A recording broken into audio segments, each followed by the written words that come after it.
Səhər saat 8-də məntəqə sədrlərinin referenduma tam hazırlığı elan edildikdən sonra səsvermə başladı. Şəhər rəhbərliyi səsvermədə aktiv iştirak etdi.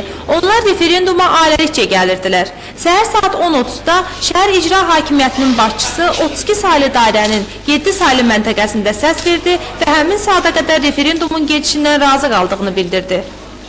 Məndə olan informasiya görə saat 9-a ümumi seçkilərin 7,2% səs verib. Bu ümumiyyətcə yüksək göstəricidir.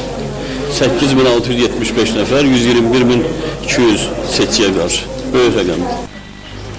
33 saylı dairənin 31 saylı məntəqəsində səs verən şəhər icra hakimiyyəti başçısının müavini Arif Qaziyev referenduma hazırlıq işləri üçün şəhərdə xeyli tədbirlərin keçirildiyini söylədi. Əhalinin referenduma iştirakı yüksək səviyyədə təşkil olunur. Əhalinin mütəşəkkil formada gəlib səs verməsi, seçicilərin səs verməsi təmin olunur. Bunun bütün texniki təminatıdır. Təbliğat formasını gördünüz ki, 2 ay yaxın yüksək səviyyədə təbliğat forması gedir. Bir gündə həmən təbliğatın nəticəsi göz qabağındadır. Konstitusiyada mütləq dəyişkənlik olmalıdır.